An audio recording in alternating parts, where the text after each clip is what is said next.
the master, called Bhagavan, the master. It's kind of a word which I know in Mahayana Buddhism they sometimes call you master, and sometimes on arms round some of you say, hello master, and you know what I usually say to you, hello slave. Because that idea of master and subordinate, the hierarchy, is sometimes a hindrance, a barrier to teaching. But anyway, with his own direct knowledge, he has realized this universe with its gods, this world with all its beings, and he makes it known to others. He teaches the Dhamma, good in the beginning, good in the middle, and good in the end, with the right meaning and right phrasing, and reveals a perfectly complete and pure spiritual life. And that's, sometimes you meet great monks, the people like an Ajahn Chah, and you go and listen to their teachings, and then sometimes you're dumbfounded by just how powerful they can be, but also just how they're phrased in such a good way. And later on, one of the reasons why I teach this sutta class is that sometimes when you actually have decent translations of what the Buddha said, sometimes you read it, you contemplate it, and think, oh, my goodness, how could he experience some of these amazing states of mind, great wisdoms, and be able to put it in such a gorgeous, beautiful way. I know that sometimes, like poets, I loved poetry when I was a young student, and every now and again you get the person who has this magic with words. They can get an emotion and they can describe it so well. And that's something which inspired me again and again and again. And Lord Buddha was like a poet of the Dhamma. How he phrased these things was just, amazing. So the rising of the Buddha and the Dhamma comes first in this gradual training. Then confidence. You hear the Dhamma. On hearing the Dhamma, you acquire faith in the Buddha. Why do you get faith in anything? It's not just because it sounds nice. It's not because everybody else has confidence in this person or this teaching. It really is important in each one of us to test out our faith, to ask the tough questions, to check things out, to see if this is real or not. And that's how the faith gets strengthened. Because you have to say, in this day and age, there are many teachers who can claim all sorts of things, but can they actually do that? Or is it just a means for which they can live a comfortable life? So anyway, okay.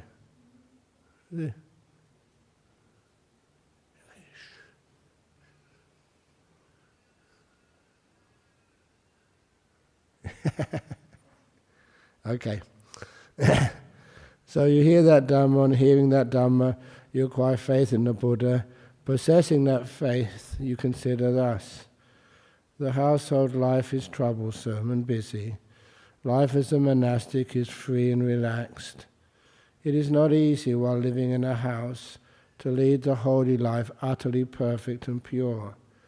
Suppose I shave off my hair, put on the orange robe, and go forth from the worldly life into a monastery. And please know, in those days that monasteries, they weren't big institutions. We try to keep everything simple. It's nice to read about some of the monasteries that used to exist in those days, just a group of caves somewhere. And sometimes they would have a hall in a place where you could go and congregate to do any ceremonies or to listen to Dhamma talks. But the rest of the time, the community would be out there in the forest or in the mountains, in the wilderness areas. You don't need much to survive if you live by yourself. And so the idea of a monastic life has to be simplicity. And if ever any of the monasteries under the care of the Buddhist Society of Western Australia get too complicated, then if it's Bodhinyana, I've failed in my job. My job is to try and keep that simplicity there, so people can come, do a lot of meditation, live simply. And so sometimes we get invitations to go somewhere and we refuse them. It's not we don't care for you, because to maintain that simplicity is an important part of the Dhamma. Household life is troublesome and busy. Life as a monastic is free and relaxed. It is not easy while living in a house to lead a holy life utterly perfect and pure. Suppose I shave off my hair, put on the orange robe, and go forth from the worldly life into a monastery. And anyone who does that, please don't take the worldly life into the monastery with you. On a later occasion, having given away all your wealth, that's an important part of it. Monastics aren't supposed to be wealthy. Once that wealth is there, you have the power to indulge. What are you indulging? Indulging your sensory desires. Oh, where am I going? Abandoning your circle of relatives and friends. It is kind of important, at least to get some distance from your relatives and friends, because the people you spend time with the most are the ones who influence you the most.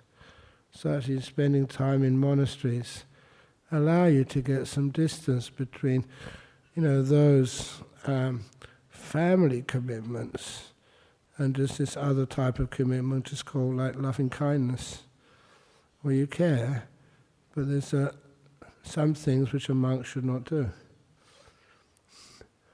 And go forth from the home life into monastic life.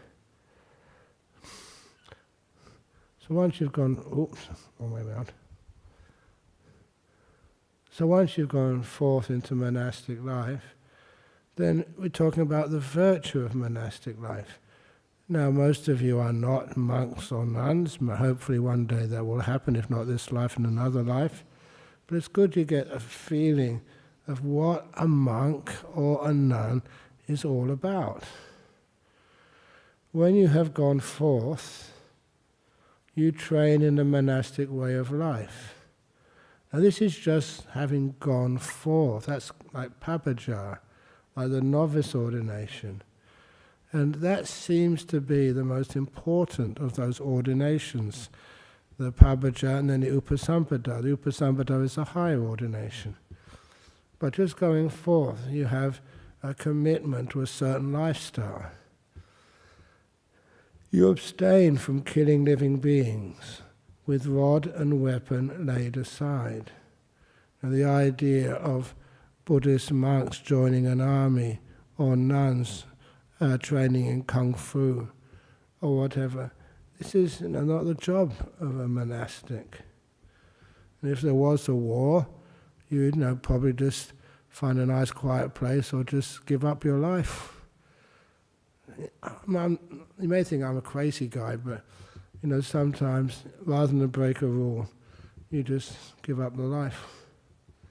This ideal of a monastic is just so beautiful and important. Conscientious, merciful, you live compassionate to all living beings. And so many stories about when you are compassionate to other animals, even dangerous animals, they never tend to hurt you. And sometimes you feel that, is it because I'm lucky, never been bitten by a snake, or never been harmed by a tiger, or over now in Jhana Grove, wild pigs. They can be dangerous. How come you've never been hurt? And of course the most dangerous animal in the world is human beings. And they've never seemed to harass you. Because you're compassionate to all living beings. Conscientious, merciful. And you abstain from taking what is not given. Taking only what is given. Wanting only what is given. By not stealing, you abide in purity. That's another beautiful thing then you realize how much you really want, how much you really need. And being a monk is not that much. You abstain from all sexual activity, living apart from others.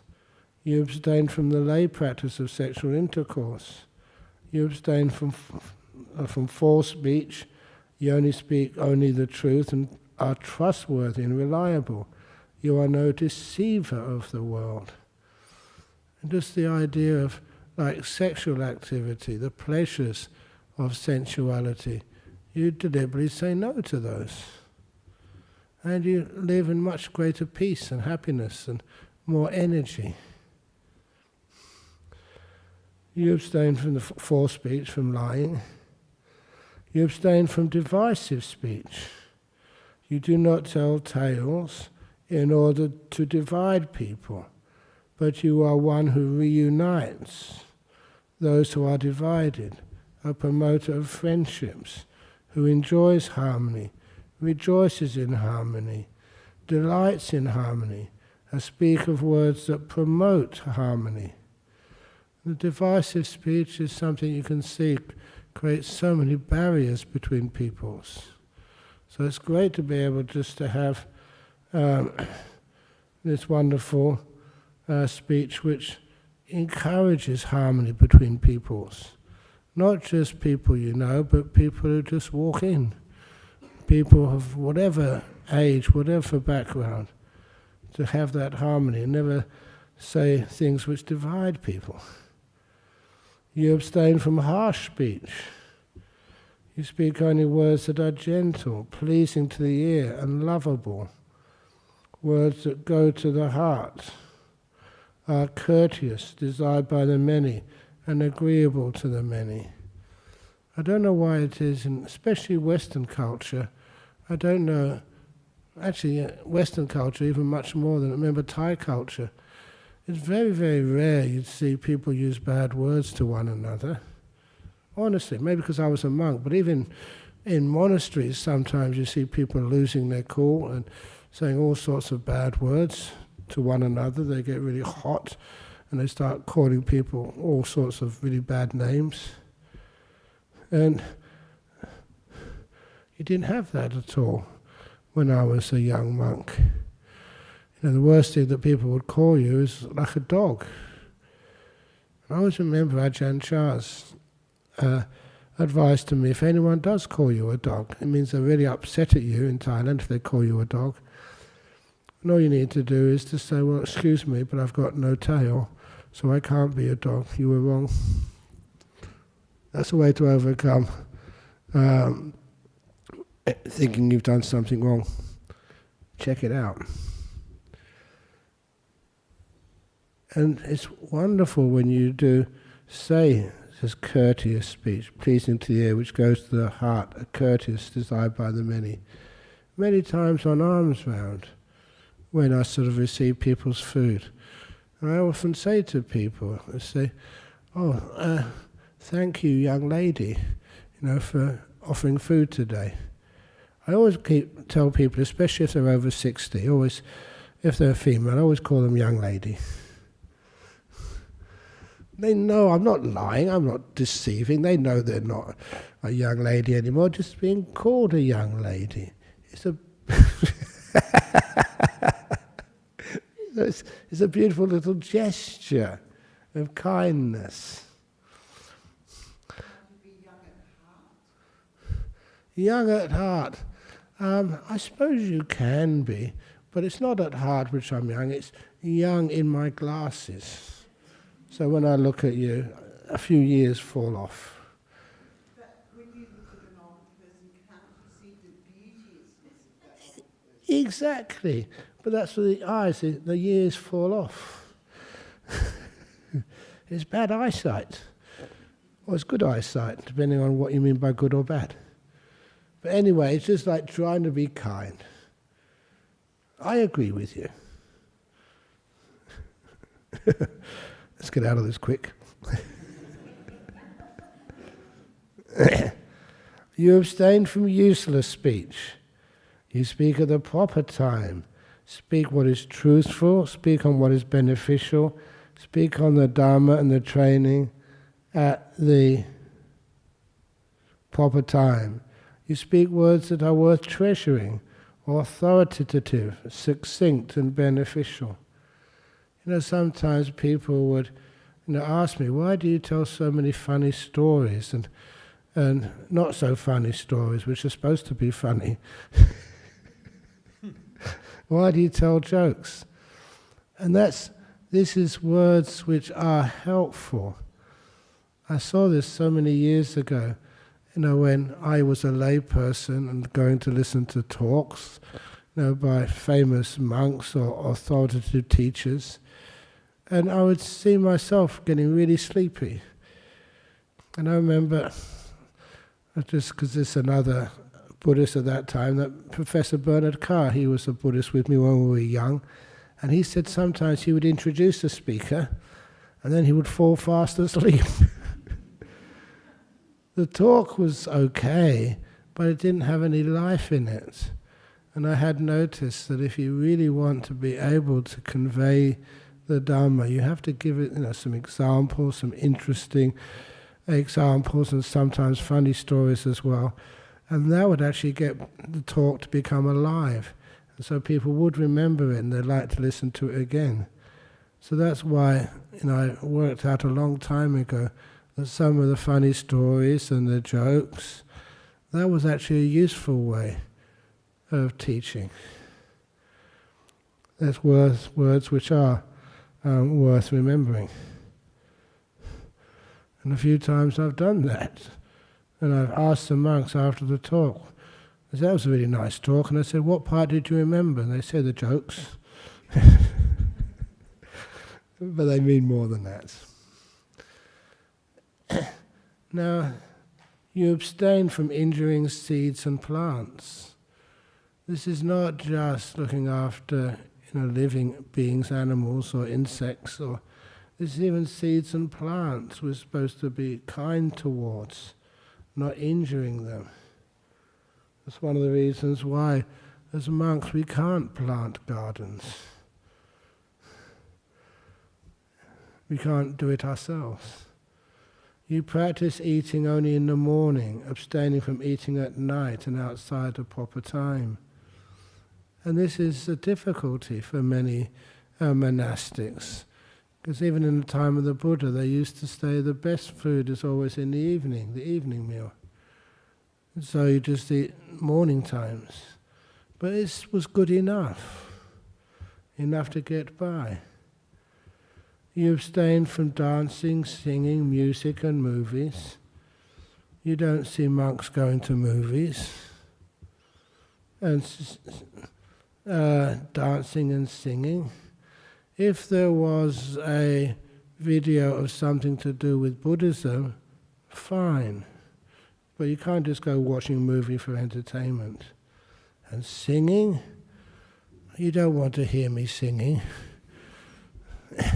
Even if I wasn't just recovering from a cough, the singing voice would not be that nice. So this is like the entertainment we take off.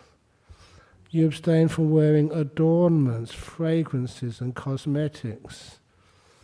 You don't wear deodorant, although I was suggesting that because there has been a drought in the southwest and we haven't had any rain or much rain in Serpentine for a long time now, that if it continues to be dry there and there's no water for washing, there may be deodorants may be necessary for any monk who comes to Nolamara. But you can make that judgment. You abstain from using luxurious furnishings. Yeah, these days I do have a bed which I sleep on when I come to Nolamara. But I think many of you have seen it. I don't think you would call it luxurious. But still over in Bodhinyana Monastery, I just sleep on the floor in my cave, and it's gorgeous. It's not luxurious, but it's simple. And that simplicity means it's easy to look after, and you don't feel you're indulging. This was a resolution I made many years ago. I don't think many of the monks remember this, because I haven't repeated it for quite a few years. I made a resolution: I will not use furnishings or stay in a hut which is more comfortable than the place of sleep of my poorest supporter. So if any of you have a bed which is more simple than the bed which I sleep on in my cave in Bodhinyana monastery, I'll not let myself sleep in it. You're the ones who give this to me. You offer these things. And I would feel that it's not right for me to live a higher life than those who give these requisites to me.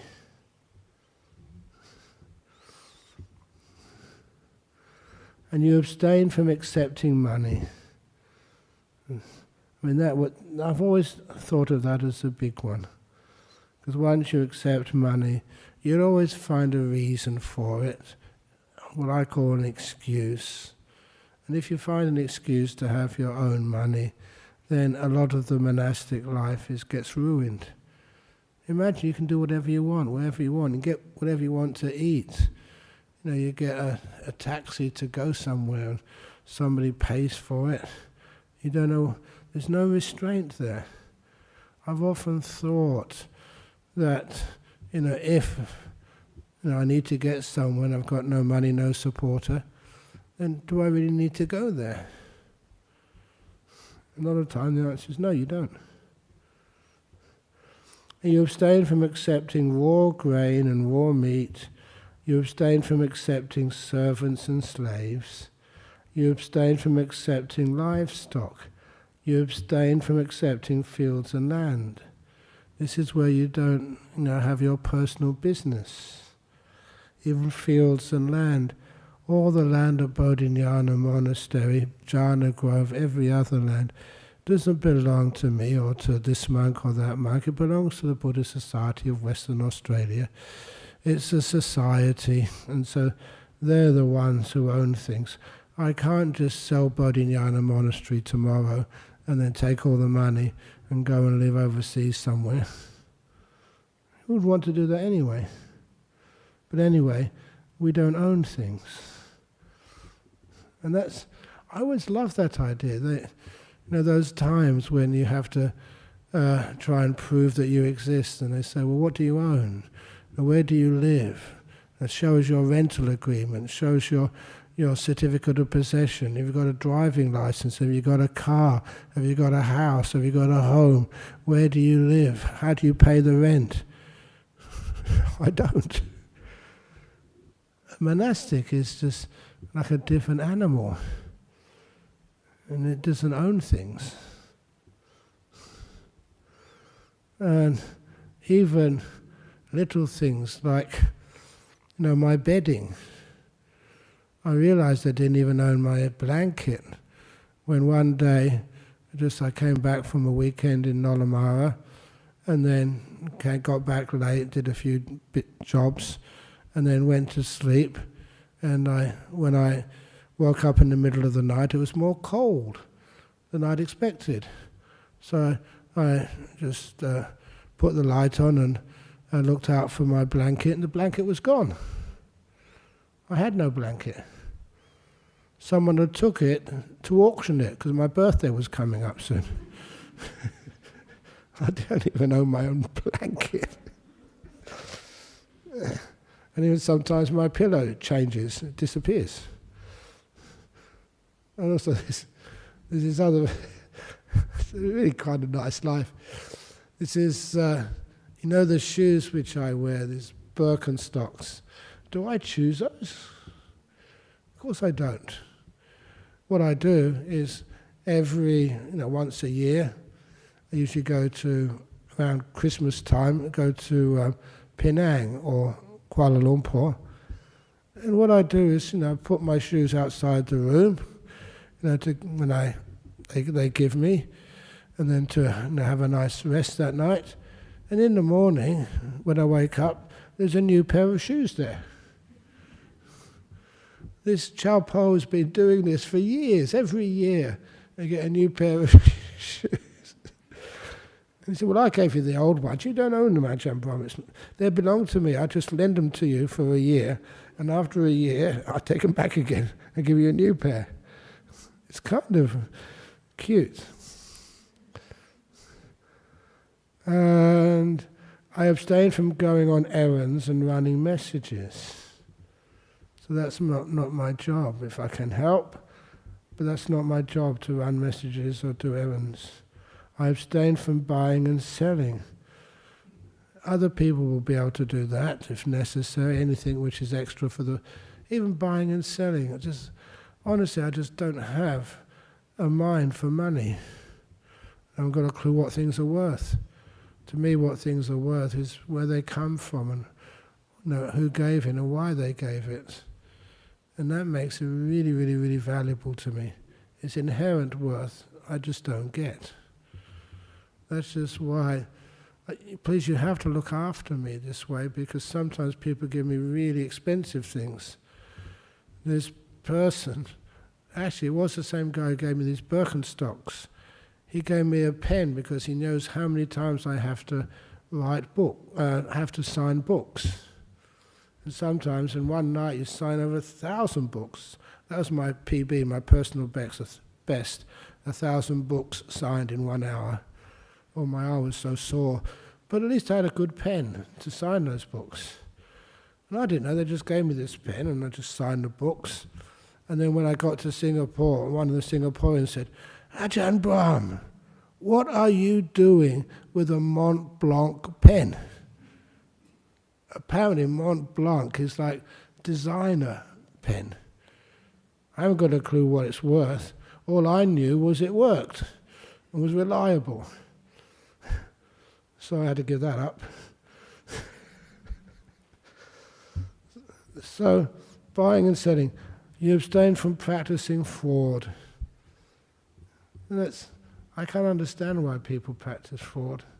For whatever reason, it just makes no sense to me. Someone is going to get, when they find out, they're going to be upset. They've got something which wasn't worth anything. And also, they will never trust you again. So fraud just doesn't make any sense to me. You abstain from accepting bribes, deceiving, defrauding and trickery. You can see that sometimes people in power, sometimes they can very easily just succumb to the temptation of this money. When you don't have a bank account, you don't have a slush fund, I wouldn't know what to do with the money. You abstain from wounding, murdering, imprisoning, extortion, plunder and violence, especially violence. Venerable Metaji was talking to me today that this weekend there's lots of demonstration about domestic violence. And it's gross. And I must admit that when I was growing up, my mother and father, they had arguments, but I never saw one event of domestic violence. My father could not hit my mother. He couldn't hit me either. And remember afterwards when I found out why he was so soft. And he said that because he was the youngest of many children in Liverpool, and his father would come home drunk, take off his belt, and just hit anybody, the first person he saw. Sometimes my father was on the end of that belting, and then he would set on his wife, my dad's mum. And that hurt him more than anything. He couldn't protect his own mother from the domestic violence from his own father. And he made a vow. I remember him telling me this. He made a vow, if ever he survived, and if ever he had a family himself, he would never hit his kids or his wife. And you've got to say that he never did. All those years which we lived in this very small apartment, never saw any domestic violence.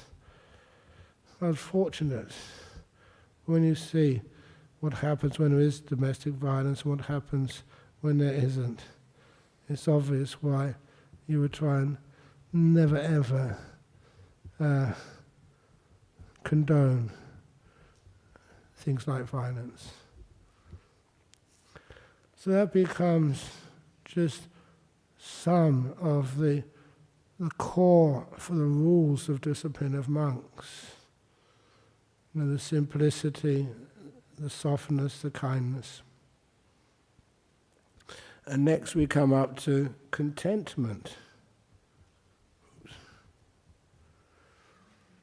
And you become content with patched robes to protect your body, and with alms food to maintain your stomach.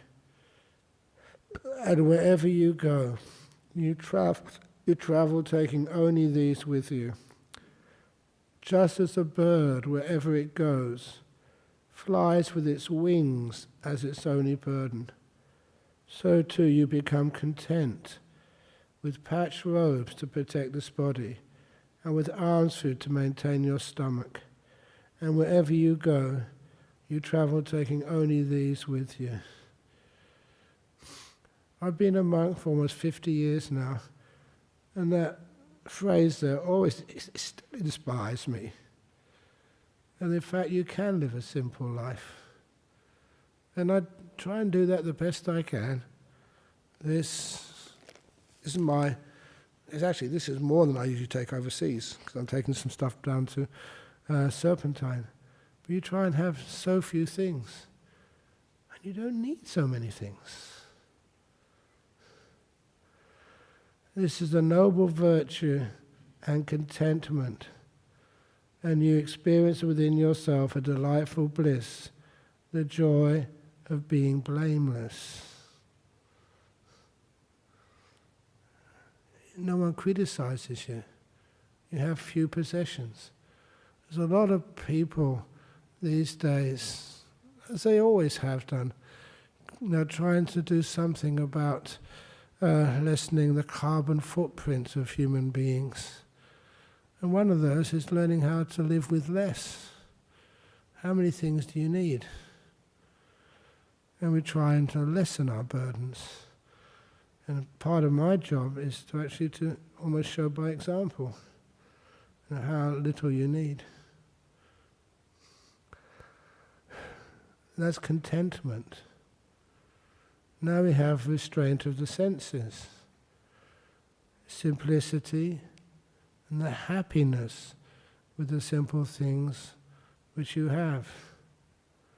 When you're content like that, sometimes I feel like these really wealthy people in this world. I've made it. I've got a few things and I'm happy with them. I don't need any more. So restraint of the senses. When you see an object, this is actually how restraint works. You see something. You do not let yourself get sucked in by marks and features that generate defilements. Since if you left the faculty of sight unrestrained, unskillful states of wanting and aversion would afflict you. Instead, you practice wisdom when seeing. You guard the faculty of sight. You undertake the restraint of sight. I used to notice when somebody would drive me in from Bodhinyana into Nolamara on a Friday afternoon. It's a Friday afternoon, and sometimes it's very warm. And I remember a place just before Armadale, there was always an ice cream van there. It was in the afternoon, and I'm not allowed to eat ice cream in the afternoon. But when I saw it, I really wanted it. During the morning, I wasn't interested. And that's the things like that you start to doubt, all these wanting. A lot of times you want it because you can't have it. And that was the cause of the wanting it. And after a while you say, what am I doing this for? After a while you just don't even look at the ice cream van. And you practice wisdom when seeing. What do I want that for? So you undertake the restraint of sight. Having heard a sound, having noticed a smell, having sensed a taste, having felt a bodily feeling, having cognized something in the mind, you do not let yourself get sucked in by marks and features that generate defilements. Since if you let the mind faculty unrestrained, unskillful states of wanting and aversion would afflict you. Instead you practice wisdom with the mind, you guard the mind, and you undertake the restraint of the mind. Why did I want those sense pleasures or those sensory experience anyway? You always feel they're going to give you the pleasure and satisfaction. But they are unfaithful to their promises. They market themselves. So once you get this, then you'll be happy. The best simile for that, which I only mentioned a few weeks ago, so I'm sure you remember it, but it's such a great simile, it's worth keeping in mind, was the Nasruddin story. Nasruddin was eating a big bag of chili peppers. And if you eat chili peppers, just raw chili, then of course, your face goes red, snot comes from your nose and your eyes start watering. It's very unpleasant. When his friends saw him eating so many chili peppers, they asked him, "What are you doing that for?" And he said, "I'm looking for the sweet one."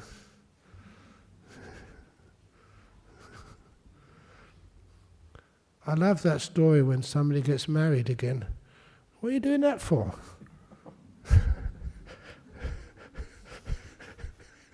"I'm looking for the sweet one." Please excuse me, but I'm honest. There are no sweet ones. It's chili peppers. They're hot. And so sometimes you don't follow what other people do. You use your own wisdom. And you find you live a much more peaceful life. It gets much easier. I've got clear comprehension. To get the deep meditations. When you restrain the senses, you find you don't have much old business to deal with. You're not searching for new business. Your mind is pretty peaceful. So the guarding of the mind is really important. When you follow this noble restraint of the senses, you experience within yourself an even more delightful bliss, the joy of being unagitated. Actually, I missed out something here because further up, restraint of the senses. Oh yeah. Okay, yes. This is just before the restraint of the senses. When you follow this noble virtue and contentment, you experience within yourself a delightful bliss, the joy of being blameless.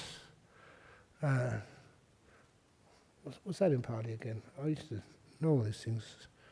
The blameless joy. No. Sorry? Anavacca Sukha. Yeah, that's right, yes. Thank you, Ananda. And the restraint of the senses, the unagitated happiness, which is the Anenja Sukha, I think. But anyway, you do this, and this is not a hard thing to do. The reason I say that is because when you practice the virtue and contentment, the idea, the joy of being blameless, that is a joy, you can feel it. You're a happier person.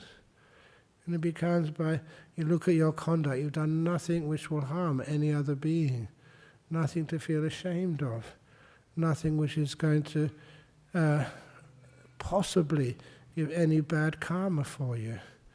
You feel like free of all of this problems which people have to deal with in life. And the restraint of the senses, that gives you a being unagitated. your senses aren't disturbing you. So you're a peaceful person. So you get a deep sense of spiritual happiness through this. And then the clear comprehension.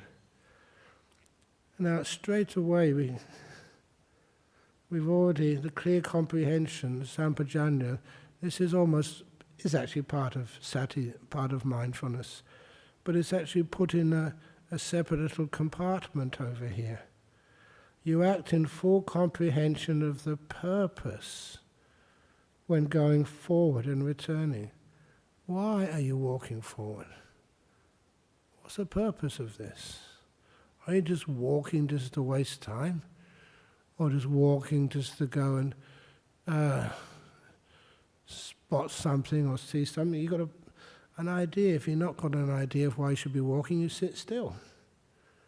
You act in full comprehension of the purpose when looking ahead and looking away, when flexing and extending your limbs, when wearing your clothes and carrying things. Why are you doing this for?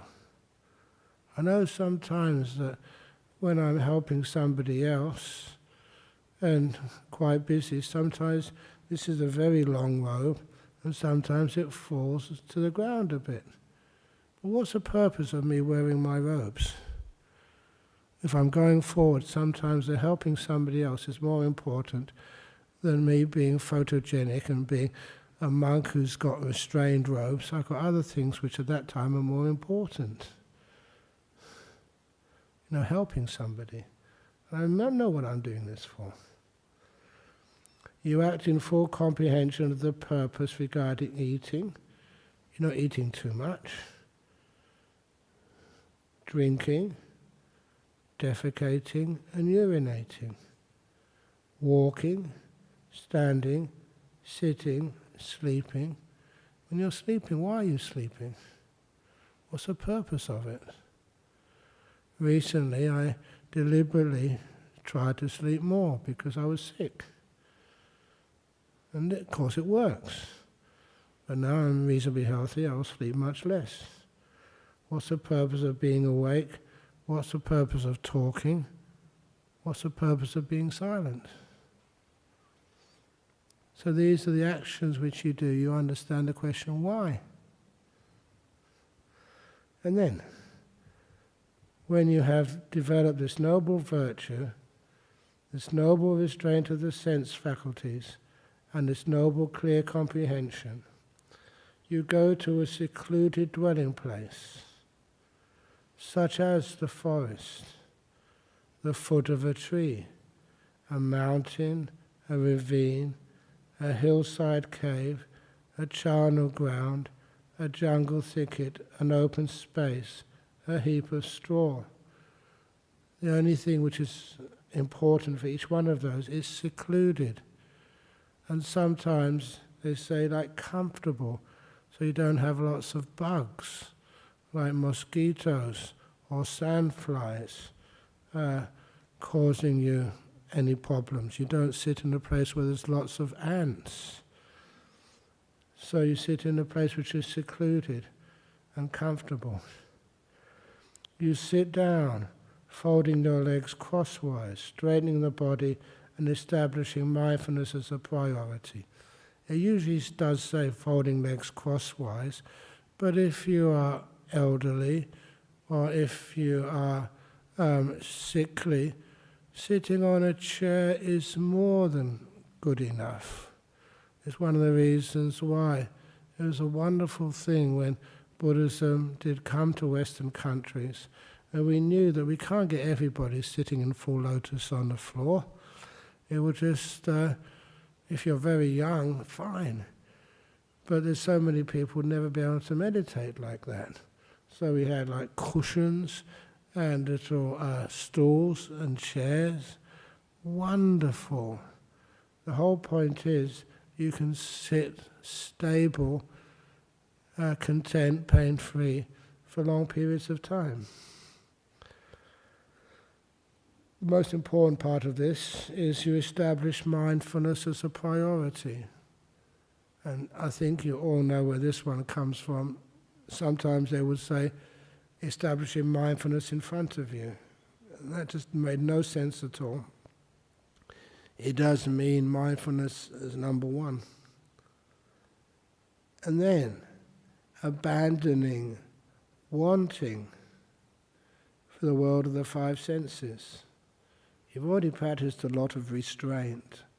Now anything to do with your five senses and the five sense world.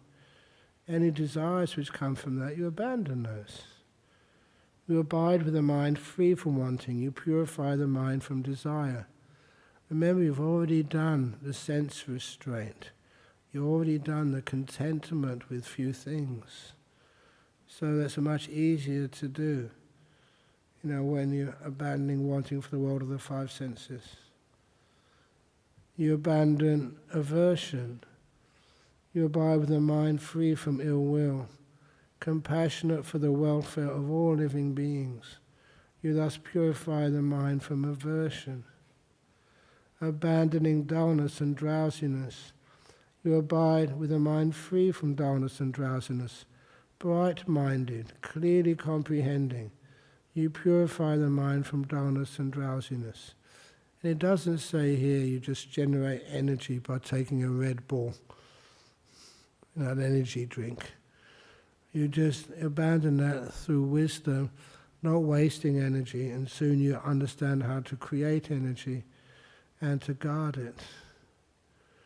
Abandoning restlessness and remorse, you abide unagitated, with a mind inwardly peaceful. You purify the mind from restlessness and remorse. And you abandoning doubt, you abide having gone beyond doubt, unperplexed about wholesome states. You purify the mind from doubt. These are what we call the five hindrances, specifically mentioned in this path. And the jhanas. These are not things which I've added here and added here. This is the standard descriptions. Having abandoned the five hindrances, totally free from the five senses, free from unwholesome states, you enter upon and abide in the first jhana, wherein the mind moves on to the object and holds on to it, the object being joy and pleasure, caused by being totally free from the five senses. When the mind stops moving on to the object and stops holding on to it, you enter upon and abide in the second jhana, which has trust in the object, the bliss, enough to let go of holding it. It stays by itself. And unity of mind, without any movement or holding, with joy and pleasure caused by perfect stillness. And these are bliss states, not small things. With the fading away of joy, you abide mindful and fully aware. Experience of bliss purified from joy. You enter upon and abide in the third jhana, on account of which noble ones announce, one has a pleasant abiding indeed, who has such mindfulness and equanimity. Having abandoned pleasure and pain, that's all Vedana from the five senses, with disappearance of joy and grief, all Vedana from the sixth sense, except for equanimity, you enter upon and abide in the fourth jhana, which is only neutral mental Vedana remaining, just pure mindfulness with equanimity. That is the gradual training, an equivalent to the Eightfold Path. And one of the points I always wanted to emphasize in this teaching is very often I was really confused with the right effort. How come there's right effort? You're supposed to do something in meditation? And when you see this sense restraint, this is the equivalent of the right effort in the Eightfold Path. The contentment and sense restraint means it becomes a natural letting go of these things which causes excitement, wanting, and then disappointment. It gives a much deeper understanding of what the right effort, the Samavayama, really is in the Eightfold Path. All the other parts you can see quite clearly are the same. But it just adds an extra little bit so you can know what this Eightfold Path really is. Please excuse me for doing all the talking. But now is an opportunity for your questions. Yeah. Oh, yeah, sorry. I'd like to ask probably a very simple question, but why is it that the monks can only eat in the morning?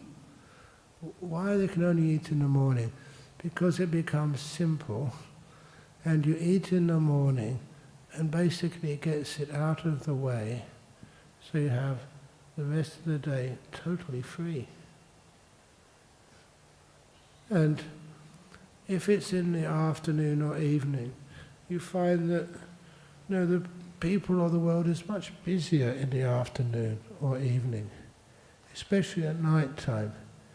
The evening meal can sometimes be a very sensuous thing. If you go out sort of courting, you go and take your girlfriend to an evening dinner. How many people actually just make a date with someone? Let's go to breakfast tomorrow morning. The evening and afternoon in most cultures is much more sensuous.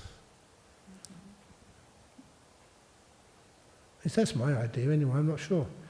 But anyway, that's what has been done for a long time. I must admit there was one monk who came here years ago. I kind of really respected him. He got permission from one of the senior monks, so they knew what he was up to. He's not trying to cheat or anything. He was staying over in the United States, and he said, "Can I just try this for a month? Now, I'm only going to eat once a day, but in the evening, just to see how it goes." Because the main part of just eating in the morning is just simplifying it, eating just one simple meal and that's it. So he got permission to do that. But he said, so he didn't eat in the morning, didn't eat in the afternoon, just ate in the evening. Everybody knew what he was doing. It was almost like an experiment. And he did notice that it was much more, again, sensuous in the evening. When he went to somebody's house, lots more people were around. Somebody was next door watching the TV. Somebody was listening to some music. In the morning time, in those days, he didn't even have TV programs. I mean, when I got up, the TV started at 4 p.m. or 5 p.m. or something. He didn't have much music at all. It's much more restrained in the morning time. That's the only possibility I know of. Thank you. That makes sense to you? Okay. Really? Maybe 3 or 4 o'clock in the afternoon, but... Sorry? Maybe 3 or 4 o'clock in the afternoon, I could understand, sort of perhaps after then not eating, but yeah.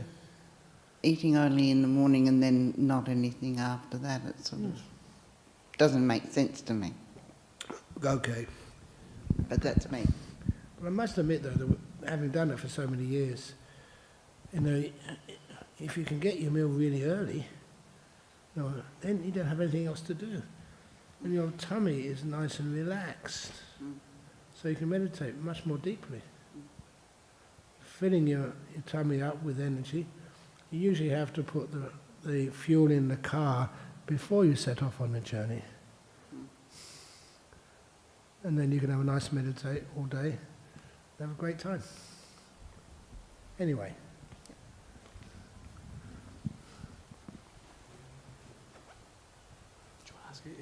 Anyone say anything? I don't have anything on this thing. Okay. Go on.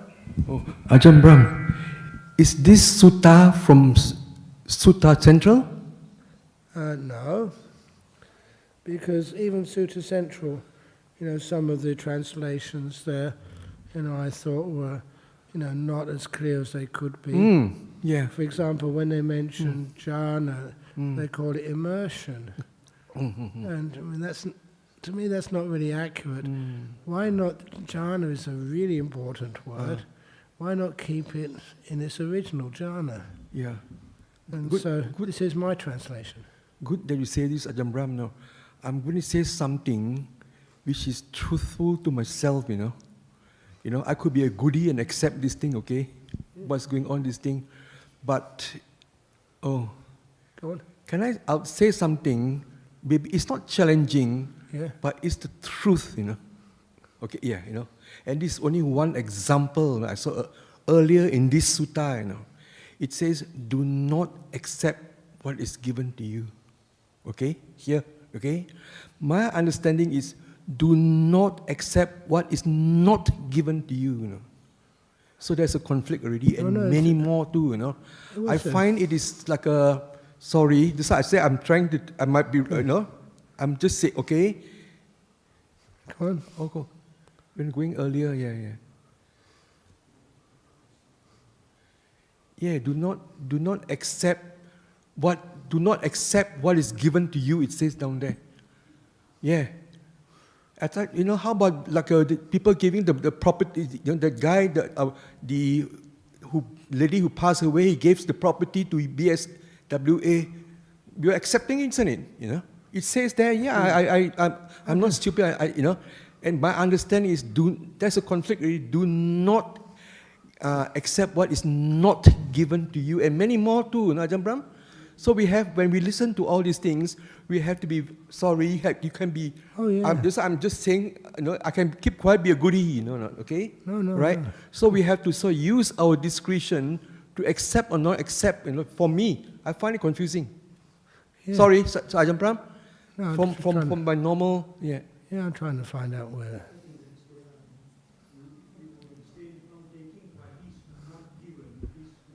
Taking what is not given. Yeah. Where is it? Just you abstain. Not given. Taking only what is given. Wait. Yeah. Wait. No, it says that you. Whereabouts? Yeah. What is not given? What is given? One thing only. What's given? I'm not stealing. But there's one more word. It says like a not. Sorry. It's. I got confused now. The thing. What I saw was this thing is you do not accept what is given to you. Oh no, of course not. But there are some things which you have a right to say no to. For example, one of the things I will never accept was like if somebody gives me alcohol. It doesn't matter if they give it to me. And once, this is my nature to make it a bit more interesting, that they have this idea in Thai culture that whatever you give to a monk, and if you're dedicating the merits to, say, your father who's passed away, then that's what your father would be able to drink up in heaven. So apparently, this Thai family, their father had died, and their father always liked drinking alcohol, whiskey. So they had some sort of dream, they told me, that their father really wanted to have some alcohol to drink. So how can they get some to him? So they said, if we can give a bottle of alcohol to Ajahn Brahm, then he will get some up in heaven. And they knew I would never accept that.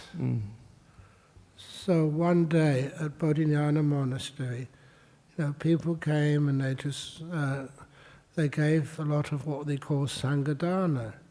And it was in a bucket, with toothpaste and soap and tissues, and a big gift in a bucket. And of course I accepted it, like I always do. And I sent it down to the Anagarikas. And then about 10 or 15 minutes later, the Anagarikas came up. They said, Ajahn Brahm, we were just unpacking the Sanghadana, and right in the middle of this bucket, you couldn't see it, there was a bottle of Johnny Walker whiskey. So, Ajahn Brahm, coming back to this thing, yes, in this case I'm wrong, okay? The thing, but there's one sentence, maybe it says, do not accept what is given. Just one more, I mean, somewhere down and everything. Which makes me think it should, but it's explained here, fair enough, that's okay. That's all right. Yeah. Yes. I apologize, okay? But after that, it makes me feel, like there's a lot going on. I will have to use my own discretion to accept it. Yeah. A lot of times. Yeah, certain things we might not, so we have to use our own discretion to accept and not just blindly follow. Indeed. Yeah. But one of the things is, it's a gift of faith sometimes. And even that becomes, sometimes I've seen that used as an excuse. Are there any Thai people here? They have a saying in Thai, Chalong Satar, which means like to celebrate people's generosity. In other words, when you're on arms round, people will offer you things and you'll always accept it. But you accept it and then it comes over here, and even right now, that every week, many of the breakfast things which we collect here, we send over to Nolamara Primary School, because they're feeding about, I think, 100 kids a breakfast.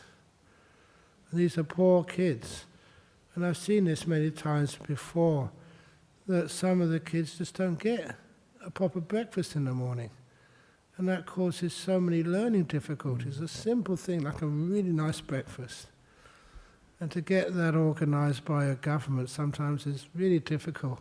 It's an opportunity for us. I've never asked you to contribute because we have enough stuff in monasteries, so we send those over. To make sure the kids have a nice breakfast in the morning. So that's actually what happens to all the excess stuff which we get. And if not that, at monastery we have all these women's refuges. I already mentioned about domestic violence, and right now even, there'll be many places.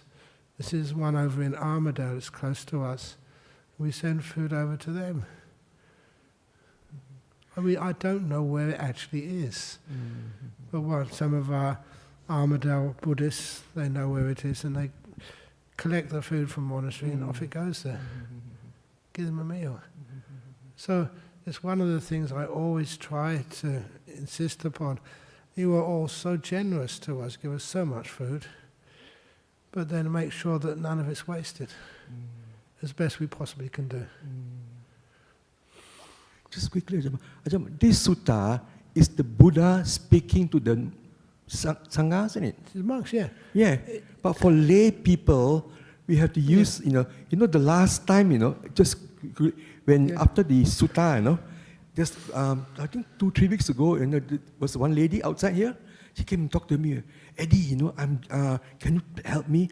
I'm trying to do something to do with business thing, and that's against the sutta thing. I said, you keep doing, you do what you feel like it and slowly cut down the thing, She felt that there's a conflict, Oh, yeah. Yeah. So we have to sorry, this one is it's a long one, it's very detailed, Ajahn Brahm. Yeah, it's good. Yeah, we have to, if I can get a copy, I'll just go through one more, and It's easy to get copies of it's more, it's detailed. It's more than what I think. Sorry. Yeah, excellent, yeah. Can I ask you a question too, Ajahn? Yeah, certainly. From the lay perspective, about self-defence. So you talked there about, monks, say if, something happens, monks would, give up the rod and sword and just give up their life.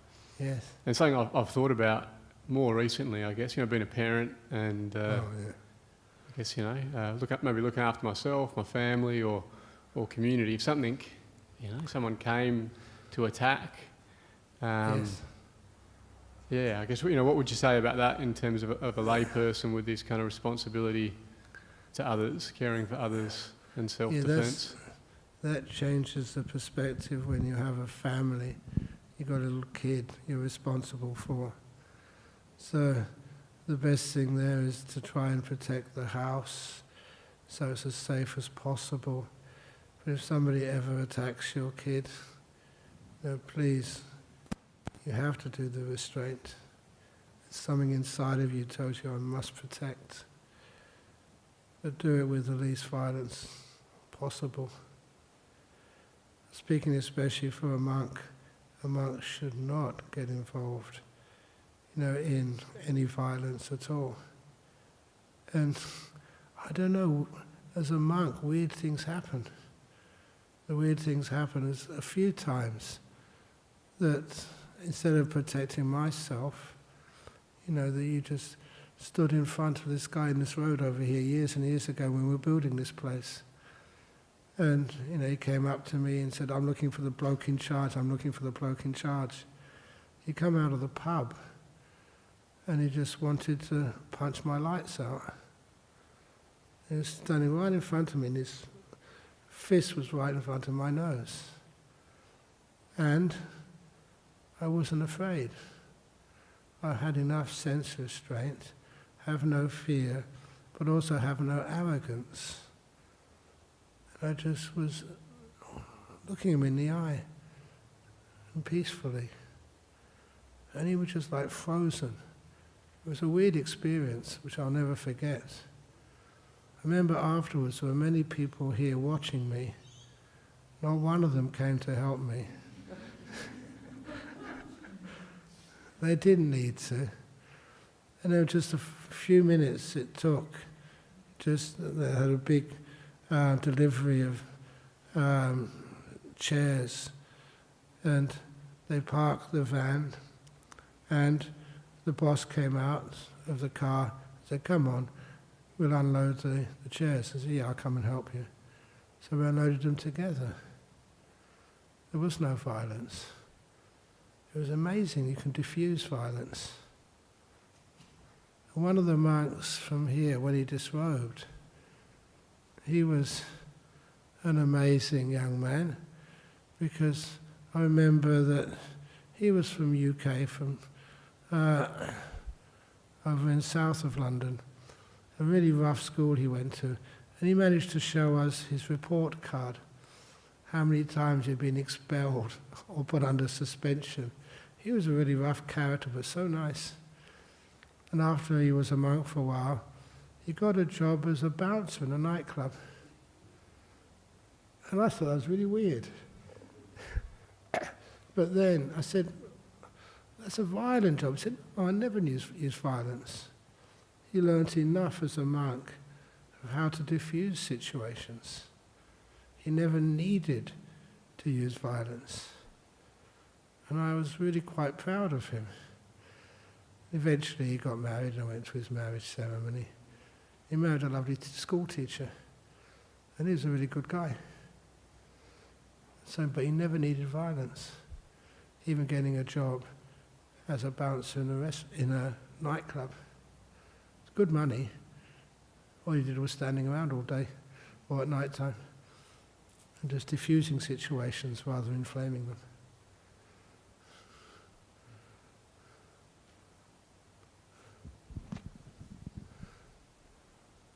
I can understand if you are a parent and it's your child is being threatened, of course, you'd be willing to sacrifice your life for your child.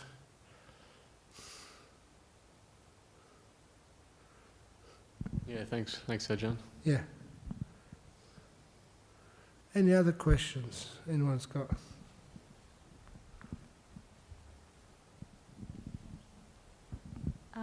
Ajahn, at the start you said that even the Buddha couldn't teach some people. Yeah. So does that mean even if that person came in contact with the Buddha, that the seeds of the Dhamma wouldn't be planted in them? Ah, that's a good question. Because of course seeds of the Dhamma would be planted there. But then, a start would happen. But he couldn't really take that teaching to fulfillment. And this is one of the things which I noticed personally. I've mentioned it before. A monk is unable to teach his mother. I tried that with my own mum, to teach her some Dhamma. It just wouldn't work. And Sariputta couldn't teach his mother. And I remember even this Australian monk coming to Thailand and ordaining in Thailand. His mother visited. And then he tried to teach her some Dhamma meditation. It wouldn't work. And he asked me, can you teach my mum a few things about Buddhism? And she took to it so easily. And it wasn't I was a great teacher at that time. It was just because, the mother, you and Alaya, that can Alaya teach you meditation? Never be able to. Simply because, that the mother and child, you've been her teacher from when she was still in the womb. So that's something which you need somebody else to do that teaching. Same with your kid. It's good you got a book from me the other day to give to your kid. That would work, but you won't be able to teach him. Inspire him, yes, but not really teach him. So no, the other way around, so you'll be able to... What am I talking about? Yeah. Yeah. No, he will never be able to teach you. Okay, any other questions? In your previous teachings, so you have, I remember the phrase, when it comes to sense restraint, I remember the phrase that you said was, from Buddha was, Appasukha Bahudukkha. Oh yeah. Yeah. So if you put it into a, people like us, if you watch a movie or listening to a song, so that's 5 senses, indulging in 5 senses. So what is the Bahudukkha in there, or the suffering in there? The suffering there is also that you always need more. You always need more of the same. It's always demanding more sensory pleasure. And in the end it doesn't really satisfy. If it satisfies, you're full, you don't need any more. You have to have something afterwards, and something afterwards, and something afterwards. It never really satisfies. And thereby wasting time that you can practice? You have a much better happiness. Yeah. You're sacrificing a big happiness by indulging in a small happiness. Yeah. Makes sense.